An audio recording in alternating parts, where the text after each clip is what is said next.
Tonight, talks with the U.S. ramp back up as Canada requests the free trade agreement be renewed for 16 years. I'm eternally optimistic. Trade reps face-to-face in Washington as Donald Trump brings back his 51st state threat. We're not going to respond or react to everything that he posts. Canadian company Shopify paid nearly $150,000 to the Ontario man who sold poison to vulnerable people. There's still not enough understanding about the harms that can be attributed to internet platforms. The payouts from tech giants in the tragic case. Hot, dry, and running low on water. Vancouver will ban sprinklers and filling backyard pools for the first time in a decade. It's going to be tough for people. And El Niño is coming, what it means for the rest of Canada. From CBC News, this is The National with Erica Johnson. Thanks for joining us. Adrian is on assignment. With about a month left until the deadline to review the North American Trade Pact, Canada has formally declared that it wants to renew CUSMA. Canada-U.S. Trade Minister Dominic LeBlanc gave Mexico and the United States official notice before he met with the top U.S. trade negotiator in Washington. LeBlanc says he left the meeting feeling optimistic, but Canada is preparing for any scenario. This comes as U.S. President Donald Trump revives his 51st state threats. Olivia Stefanovich now with Canada's response and how it could set the stage for official trade negotiations. The minister responsible for Canada-U.S. trade back in Washington and face-to-face with his American counterpart. We had a positive meeting with Ambassador Greer. Dominic LeBlanc optimistic, even as he and his trade partners stare down the July 1st deadline to review the Canada-United States-Mexico agreement. I think it's in the economic interest of North America to commit to that trilateral framework for another 16 years. Both Canada and Mexico made that recommendation in writing to the U.S. Now it's up to the Trump administration to formally state its position. This is just the second face-to-face meeting since October, after Donald Trump paused talks with Canada over Ontario's anti-tariff ad. Are the talks unfrozen? The answer is yes. They've been unfrozen for a number of months. It's frankly a good time to sit down and say, look, if there's one lever that we could pull in the United States to improve the economy, to bring down prices, and to be able to increase jobs and national security, it would be to renew the USMCA. But it's unclear if the president sees it that way. Trump and his ambassador to Canada are again trolling their northern neighbor on social media, pointing to Canada's weakened economy and renewing the 51st state threat. The president is an exceptionally active user of social media. You probably can chart his usage of it. It's only gone up in recent months, and we're not going to respond or react to everything that he posts. The Prime Minister is revealing the Americans identified about 30 trade irritants with Canada and twice as many with Mexico. But for us, there's the more fundamental structural issues, the 232 tariffs that are on automobiles, on steel, aluminum, forest products particularly. And there we're looking to determine whether there's a possibility of a new partnership. LeBlanc says he raised the long-standing issue of sectoral tariffs with U.S. Trade Representative Jamieson Greer, along with a number of specific proposals to some of the issues the U.S. raised with Canada. He wouldn't say what those are, but he did say his latest trip to Washington, though positive, was not without turbulence, and he expects that to continue. So what did Minister LeBlanc mean by that, Olivia? Well, LeBlanc says he's preparing for all scenarios. And again, without getting into specifics, he says Greer put new items on the negotiating table. But he suggested he's not worried because July 1st, that review deadline is not a cliff. If there is no consensus by that time, he says CUSMA will be in place for the next decade with a series of annual reviews. All right. Thanks for this. That's Olivia Stefanovich in Ottawa. Those trade talks are happening as Canada's economy struggles, and much of the blame is being put on U.S. tariffs. But as Kate McKenna shows us, the opposition is instead pointing the finger at the Prime Minister. Mr. Prime Minister, do you feel we're in a recession? The Prime Minister forced to defend the government's economic record after Canada slipped into a technical recession. This government's been in the process of laying the foundations for a stronger, more resilient, more independent Canadian economy. Mark Carney, a former central banker, pointed to changes his government is making to spur growth, including fast-tracking major resource projects and negotiating new trade deals with more countries. We see some weakness, in part because of clear decisions by the government. So we have taken back control of immigration. That's meant the population growth has flattened. In fact, it's slowed, or it's been negative for the last 2 quarters. We have reined in government spending. Canada hasn't been in this situation since 2020. The country's GDP shrunk 2 quarters in a row. It's not quite a full-blown recession, but some economists say it could get there. Sectors hit by U.S. tariffs like Ontario's auto industry are struggling. There's a lot of signs of weakness, and the sectors that we're seeing that weakness in are the ones that are most trade affected. We got to find ways to get more capital and credit into the economy, more ways to start to move those projects ahead. Real people are suffering in a way that they're not suffering in the other G7 countries. Conservative leader Pierre Poilievre puts the blame squarely on the Prime Minister. The Prime Minister, once again, is failing the Canadian people by refusing to tell them the truth, that he caused a recession. It's the only recession in the G7, the only recession in North America. But whether this criticism sticks is another matter. Polls suggest Canadians elected Carney in part because they thought he could manage trying economic times. Now he'll have to show that he can. Kate McKenna, CBC News, Ottawa. So let's dig into this debate about the technical recession a little deeper. Peter Armstrong is with me now. Peter, what do you think should really be the focus in this debate? Look, Canada's economy is weak. It's been weak for the better part of a decade. The trade war made it weaker still, but look, this has been an incredibly difficult year for an awful lot of Canadians. Now, is it actually a recession? Maybe. But we need time and we need more data. So let's wait and see how that plays out. But this whole idea of this technical recession, it's kind of an arbitrary thing to say things look bad while we wait for that verdict. But you know, of all the things that we should be debating right now, whether this meets the pedantic definition of a technical recession or not isn't high on the list. The difference between a tiny bit of growth and a tiny bit of a contraction isn't going to change how most of us feel about this lousy economy. We should be focused more on doing what we can to get the economy out of the ditch than on debating how deep into the ditch it really is. Okay, then, so how do we get out of the ditch? Yeah, that's the tough part. But go back to Olivia's story. The CUSMA talks, the thing causing all the pain isn't just the tariffs, it's the lack of certainty. You know, if you're a business, would you invest money into a new fleet or an expensive piece of equipment right now? Well, we don't yet know the fate of CUSMA. But things are moving, right? These talks are finally happening. And just last night, Trump backed down on some tariffs, those farm and manufacturing equipment tariffs, and he backed down because U.S. businesses told him this is hurting them. And there are plenty of other American industries that are making that exact same argument. And that pressure on Trump can only help Canada make its case. All right, thanks for this. Peter Armstrong in Toronto. A 3-year-old who was critically injured in a bouncy castle accident in Montreal on Sunday has died. The girl was one of 11 people hurt when a sudden storm blew through a church gathering at a local park, sending the bouncy castle into the air. Quebec's coroner's office says it's looking into the circumstances surrounding the girl's death, and Montreal police are investigating whether any criminal negligence played a role.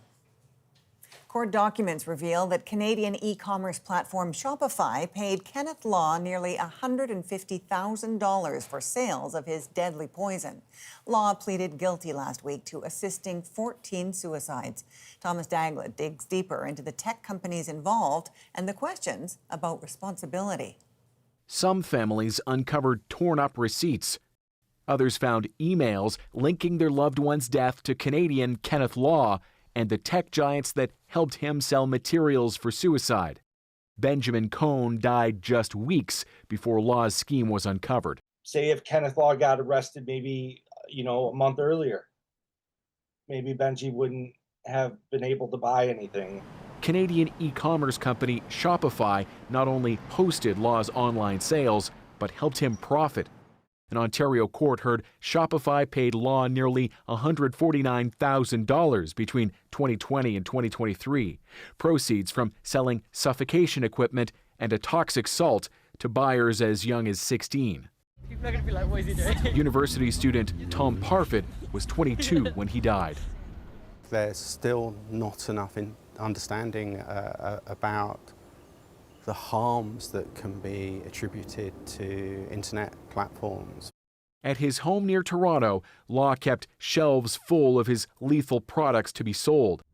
Shopify has declined to say when it shut down his online stores or whether it proactively monitored, as Law openly boasted about selling a so-called exit mask, even sharing a message about a buyer who, quote, committed suicide.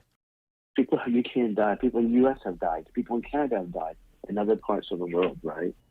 Still, this legal expert says Canadian law likely won't hold any company criminally responsible. You would also have to show that someone higher up at Shopify, a senior manager, was involved, at least facilitated or failed to prevent the offense.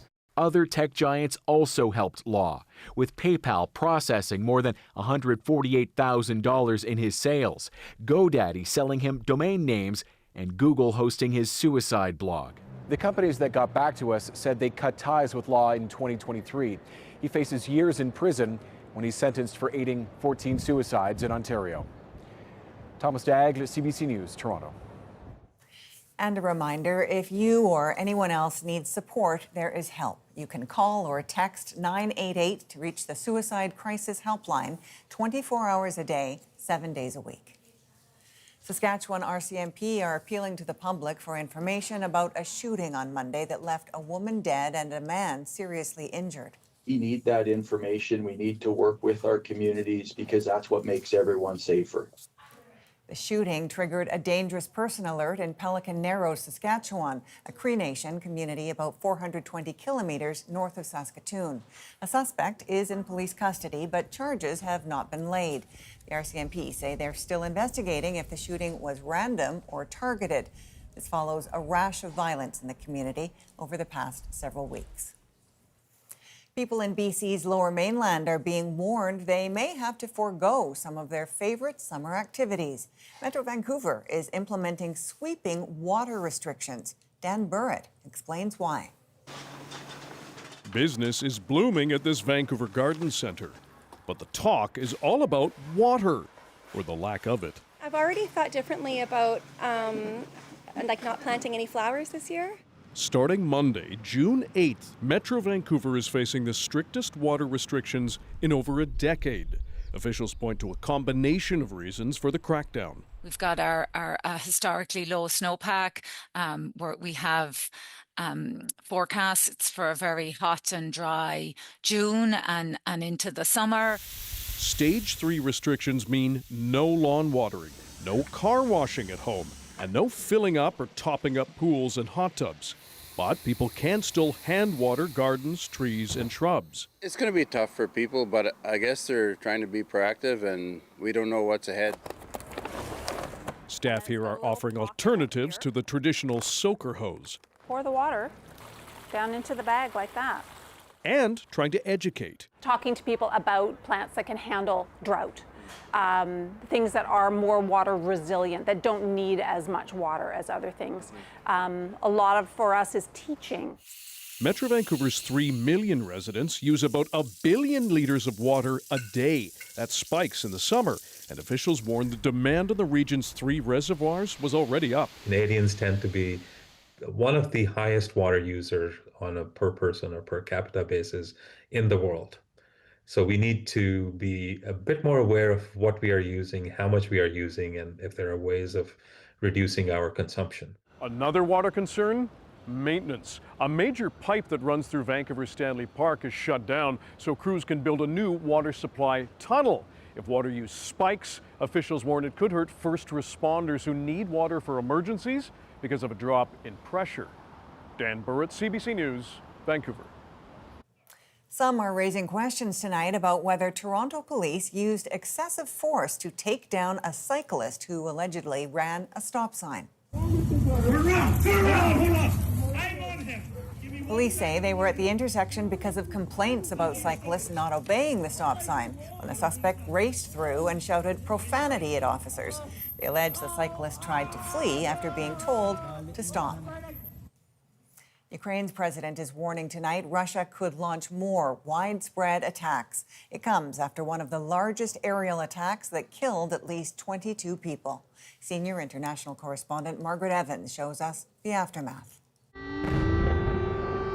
Night terrors in Ukraine, courtesy of Russia. Hardly new after 4 years of war, but the scale of Moscow's recent attacks is. More than 650 drones and 73 missiles targeted Ukrainian cities overnight, driving some 40,000 in Kyiv underground to the subways in search of safety and comfort. It's really scary to stay at home, says Valeria Navchenko. I only dream the war will end soon, she says. It's difficult both mentally and physically, says Anna Kirspenska, because you'd like to wake up peacefully in the morning, have a cup of coffee. But mornings are for the aftermath and the counting of the dead. At least 22 people killed in the latest wave, most in Dnipro. Grief heavy in the air.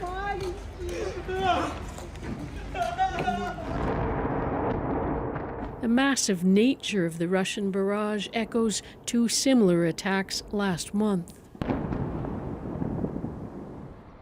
Analysts say Moscow is on the back foot compared to a year ago, at least on the ground, suffering huge battlefield losses and a stalled advance.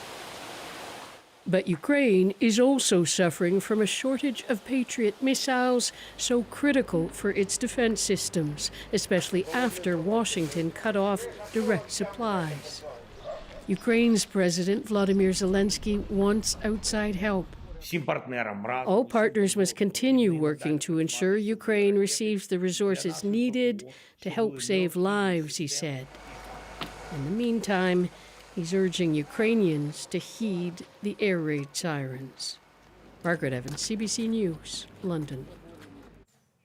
The Trump administration has canceled plans to create a $1.8 billion anti-weaponization fund after furious pushback from Democrats and Republicans and a setback in the courts. The announcement came from Acting Attorney General Todd Blanche at a House committee today. The White House had claimed the fund would compensate people unfairly prosecuted by the Biden administration. Critics saw it as a slush fund for Trump's allies that could have seen convicted January 6th rioters apply for compensation. A new warning tonight about extreme weather coming this summer. A warmer ocean adds heat and moisture to the climate system. How El Niño could impact Canada next. An unlikely training ground for the FIFA World Cup. It's honestly an iconic moment in Canadian sports history. Meet the Ontario footy fans hosting Team Panama. Plus, recreating Canadian art with Lego. It probably took me close to 50 hours. We're back in 2.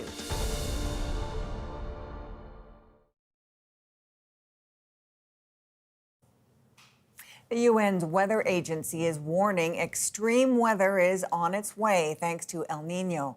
The powerful natural weather pattern is expected to have a range of effects, including dry conditions for areas already dealing with drought. Sarah Levitt explains what's in store for Canada. Expect more extreme weather this summer, experts warn. El Niño is coming. A warmer ocean adds heat and moisture to the climate system, which can serve to worsen climate extremes, including heat waves and heavy rainfall. El Niño comes around every 2 to 7 years. As warming waters in parts of the Pacific Ocean head west, the heat gets absorbed into the atmosphere, affecting weather patterns worldwide. Scientists say water temperatures are already 6 degrees above average. El Niño is fuel, the UN says, to an already warming globe. the only effective response is climate action equal to the crisis, ending the addiction to fossil fuels, accelerating the shift to renewables, protecting the most vulnerable. Among the most vulnerable to heat and drought, sub-Saharan Africa, already exposed to food insecurity with a fertilizer shortage as the Strait of Hormuz effectively remains blocked. Poorer countries are hit very hard by this fertilizer crisis, and consequently their crops and the production of crops is going to be less than previously, and the heat will then come along and exacerbate this process. And in Canada, El Niño will bring heat to the west, already dealing with incredibly dry conditions. That's going to increase the chances for wildfires. A quieter than average Atlantic hurricane season in eastern Canada. And then finally, it's looking very likely that we're going to be seeing warmer than average winter temperatures from coast to coast to coast. Those warmer temperatures could threaten water supply, with a decline in snow at higher altitudes already an issue in Western Canada. The last El Niño saw 2024 become the hottest year on record. With this year's system forecasted to be strong, the World Meteorological Organization says countries need to be prepared for what's to come. Sarah Levitt, CBC News, Montreal. As Ottawa weighs bids for new submarines, we go under the hatch. I think being on a newer submarine really opens our eyes to the possibilities of what we have in store. What the competitors are promising. And protecting the skies over the World Cup. They would give us a call within a few seconds. That would initiate a conference. How quickly does that happen? Less than a minute. Inside a NORAD bunker with Canada's Air Force. The National breaks down the stories shaping our world. Next.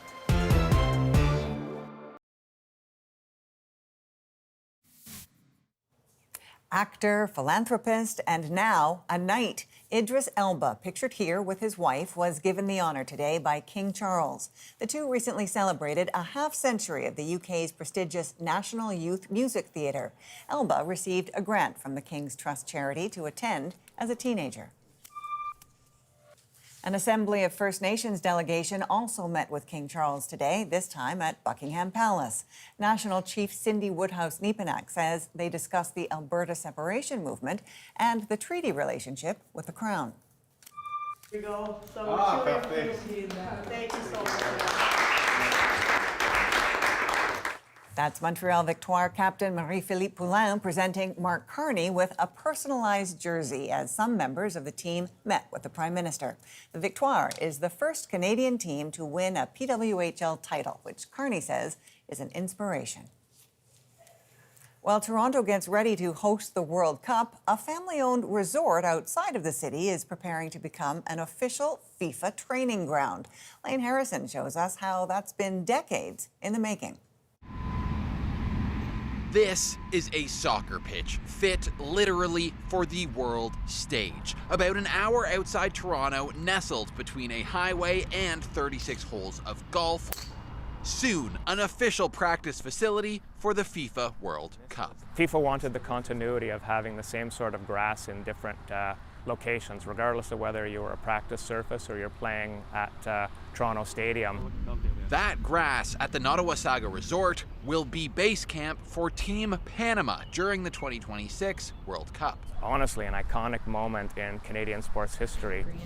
And a part of family history. Decades ago, Dino Biffis' father and resort founder, Lou Biffis, came to Canada from Italy with a deep passion for soccer. Before this was a resort, we were one of the very first nursery-grown sod farms in Ontario, so the field that we're standing on was our business as sod farmers back in the day. And on that field, he built a pitch in the 60s, and soon the soccer world followed. Ahead of the 1994 World Cup, reigning champion Team Germany stayed and practiced at Nottawasaga, and other national teams have since. They always look to us because we're so close to the city, away from city distractions, but have everything here on site. And now playing an important role in Canada's first time hosting the Men's World Cup. We wish he could be here to see this all come together, and it's just a moment in time that continues on his legacy and what he's helped put in place. and the community is joining in on the excitement. We're going to proudly display it, with limited tickets available for nearby residents to come watch Panama practice. We want them to have the opportunity to come out and see this firsthand. After training at the resort, Panama will play its first game in Toronto on June 17th. Lane Harrison, CBC News, Alliston. On the breakdown tonight, the race to sell submarines to Canada and protecting the skies over FIFA World Cup games. Keeping soccer fans secure doesn't end at the stadium doors, but high above them. If required, establish an air umbrella over the venues. Why NORAD is part of the solution. But first, Canada is set to pick which country will build its next submarines. Yeah, the Korean submarine is the best solution. We'll have the better submarines and the bigger package. A look at the choice expected this month. What's at stake includes hardware, harmony, and history. Lindsay Duncombe takes us deep into the bids led by South Korea and Germany. It's hard to imagine a more picture-perfect advertisement. Mountains, sunshine, and a warm welcome for the South Korean submarine Dosan An-Chang-ho arriving at CFB Esquimalt. The Koreans want Canada to buy 12 of these. 15,000km의 The submarine's commander, Captain Lee Byung-il, calls the 15,000-kilometer journey a crystal-clear testament to the outstanding capability of the Korean boat. I'll be back in 60 days. Canada is expected to decide between the Korean subs and German-built ones by the end of June. It's a huge purchase, tens of billions of dollars over decades. And the choice is about more than picking a boat. It's about picking friends and seeing which of those friends can do the most to build Canada's economy with promises of big investments and tens of thousands of jobs. The Korean bid has been by far the most public, inviting 2 Canadian submariners on part of the journey to British Columbia. We said, promising a new partnership between democracies. I think being on a newer submarine really opens our eyes to the possibilities of what we have in store. Canadian submariner Lieutenant Commander Brittany Bourgeois seems impressed, but consider what she's used to. There's no rust, and it's very spacious. Right now, Canada has 4 submarines. Only one is currently working. They were purchased used from the UK 30 years ago and plagued by problems. HMCS Windsor had engine trouble. HMCS Corner Brook collided with the ocean floor in 2012. And HMCS Chicoutimi had a deadly fire in 2004. Quite the contrast to the 3,000-ton, $2 billion Korean boat manufactured by Hanwha Ocean. Follow the group. The company gave tours to Canadian officials and media, although we weren't allowed to take pictures inside. It was pretty tight quarters, lots of computers, and the Koreans seemed pretty keen to show it off. We want to show you the active duty warship, not giving pictures or words. We want to show you active duty warship. The potential deal is so important to the Korean Chief of Naval Operations. Admiral Kim Kyung-rol invited us onto a Korean frigate for his first ever interview in English.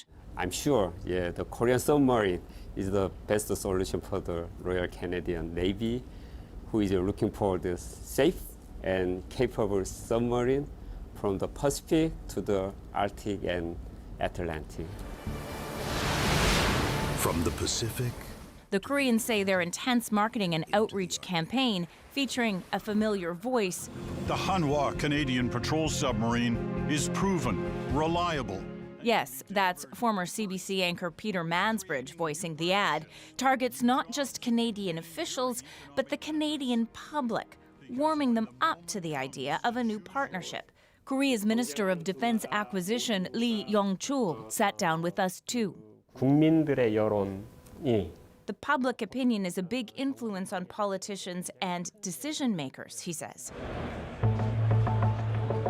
In contrast to the Korean bid, the German bid, in partnership with Norway, has been much more low-key. The European subs are built by German manufacturer TKMS.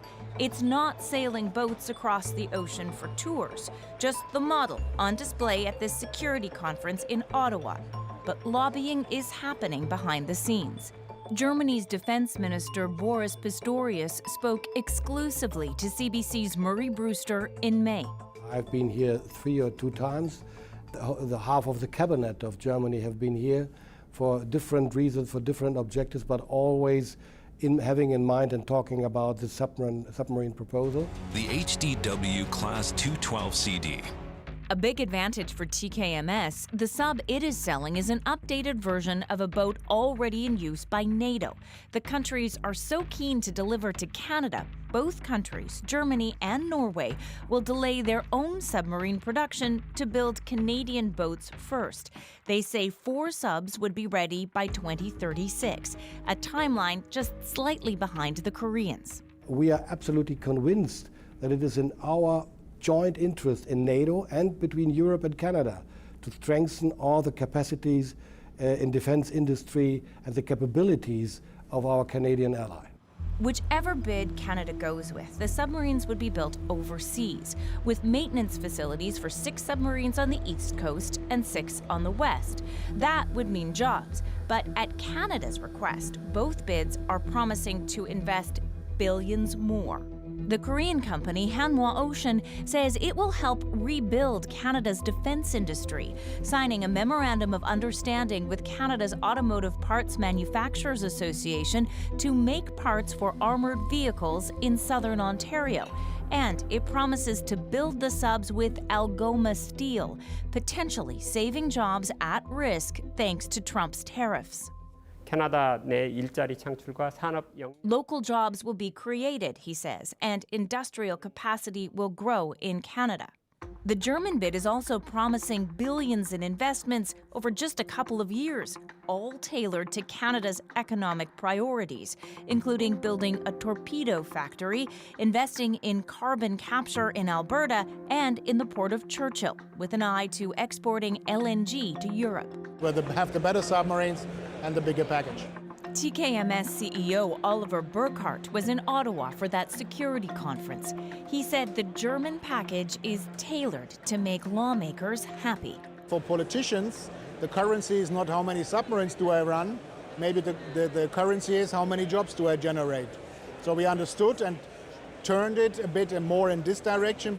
And made it clear all that investment, all those possibilities will vanish if Canada signs with the Koreans.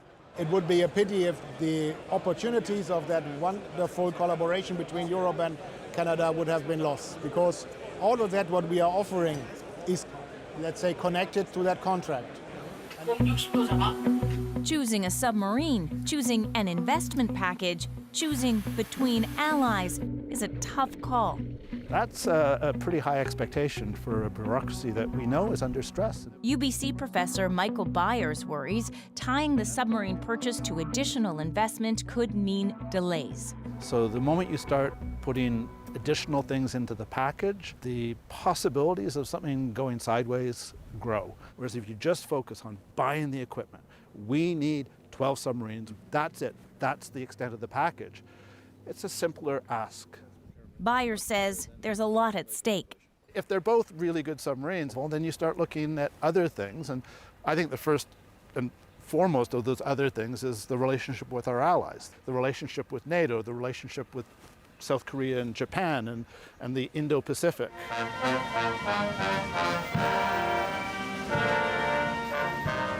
As part of their visit to BC, the Koreans honored Canadians killed in the Korean War, met with veterans. A reminder, perhaps, that it's not just NATO countries sharing military sacrifice with Canada, adding a layer of emotion to a complicated call.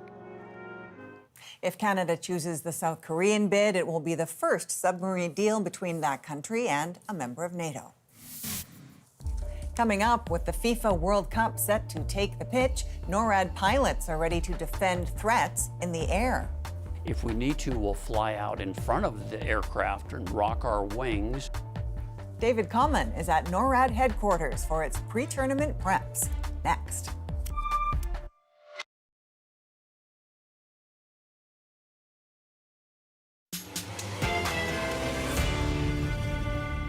When soccer's World Cup kicks off, NORAD Command will be standing by, ready to fly into action against any aerial threat.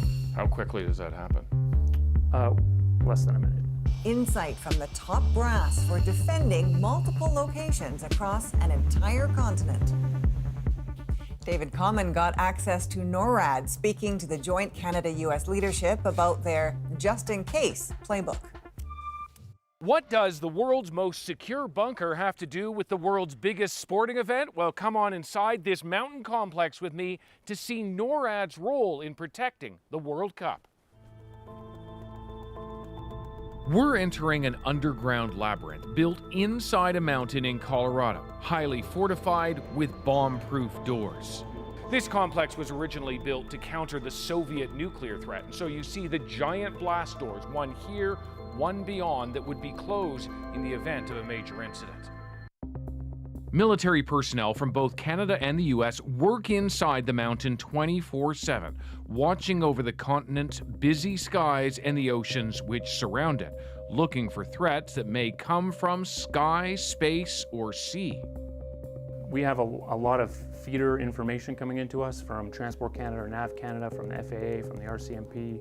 Inside the bunker, we met up with Canadian Colonel Matt Snyder, acting as NORAD's Chief of Air Operations. They would give us a call within a few seconds. That would initiate a conference where we'd bring senior leaders all the way down to tactical controllers, the people on the radars that could tell our response, like determine our response. How quickly does that happen? Less than a minute. And now, a new task. The skies over World Cup sites in Canada and the US will be declared no-fly zones in June and July during competition. Our role is really to establish, if required, establish an air umbrella over the venues to deal with the possibility of airborne threats. In the Canadian context, that would translate into probably airborne CAPs, combat air patrols, during the time of the games.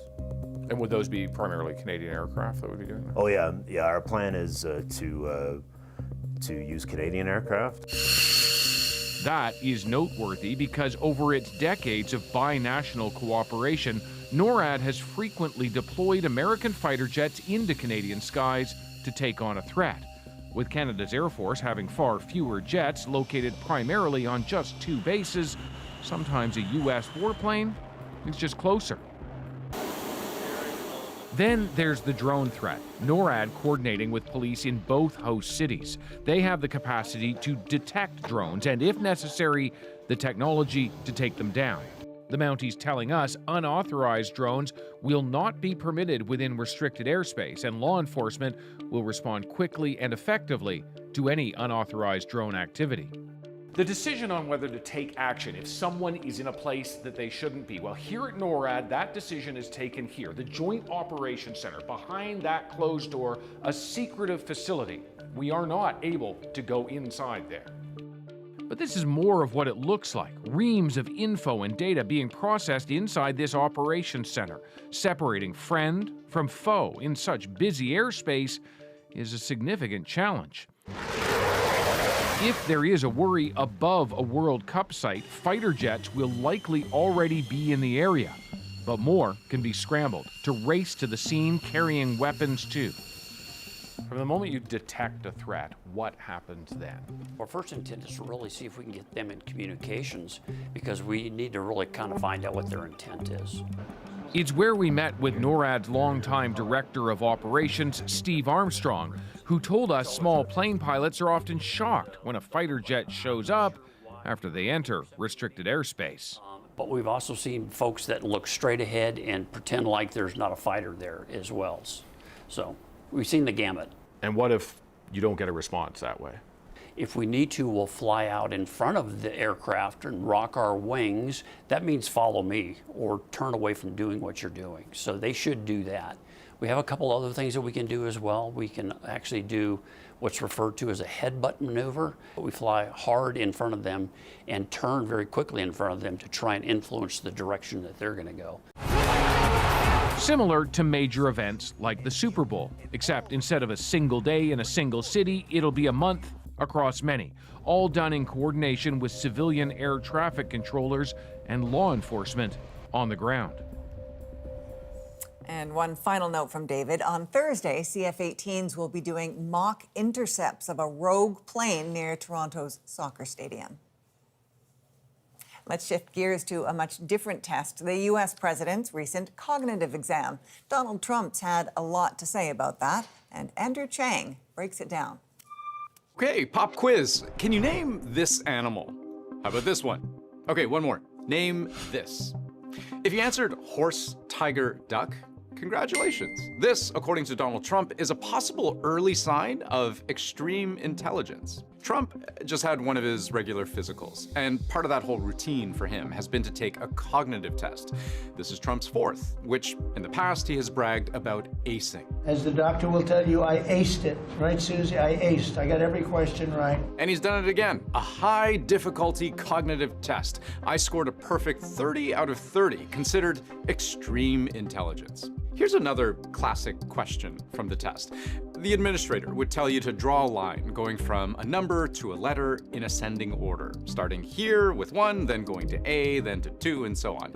And you have to finish here. Could you do it? Well, if you can, then that's 1 more point out of 30 that you've just scored. Points on this test are awarded in all sorts of ways. If you can tell me the current year, that's another point out of 30. If you can tell me the full date, Monday, June 1st, for example, that's 3 more points. Knowing what city you're currently in is worth another point out of 30, as is being able to say what's similar about a hammer and a screwdriver. Can you draw a clock that shows 5 past 10? That's another 3 points. But some of the questions get harder. For example, repeat after me. 2, 4, 8, 1, 5. Did you get them all? 2, 4, 8, 1, 5. That's another point out of 30. How about say these numbers back to me in the reverse order in which I give them to you. 4, 2, 7. Did you get 7, 2, 4? Great, another point. But the hardest question is probably where they give you 5 words. In one test, those words are, and listen carefully, leg, cotton, school, tomato, white. Say them back. I'll give you a moment. Okay, but now you have to remember them. Trump brags that acing this test 4 years in a row is a sign of how intelligent he is. But that's not the case at all. It takes about 10 minutes to complete, and the researchers who helped design this test, called the Montreal Cognitive Assessment, it's testing for cognitive impairment, dementia, Alzheimer's in the elderly. It's a test of attention span, working memory, language comprehension, executive function. A score of 26 out of 30 is considered just fine. Trump got 30, which is even better. And you can start to guess at whether you'd match him if you can recall those 5 words I gave you just a moment ago. Coming up, a New Brunswick student recreates some very Canadian art with Lego. Found Bill Reid's artwork online, and that's really how I decided on doing his artwork. How he put it together, next in our moment.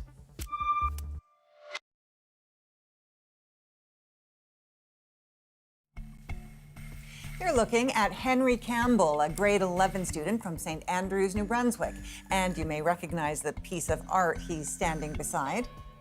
It's a Lego recreation of a Bill Reid print. Many hours and even more pieces of Lego went into this art. So tonight, his masterpiece is our moment.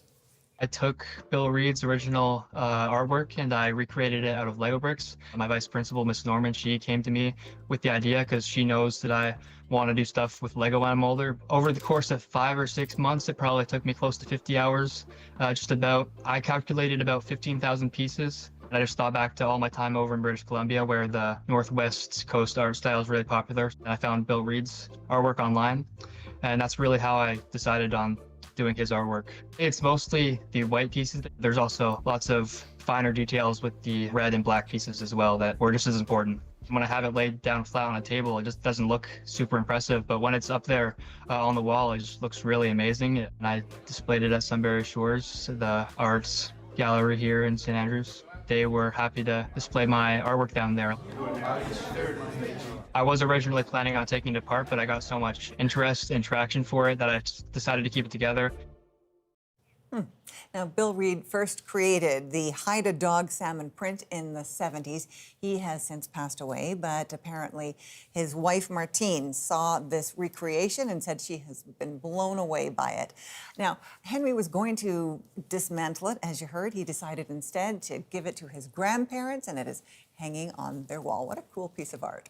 From all of us at The National, thank you for being with us. I'm Erica Johnson in Vancouver. Take care.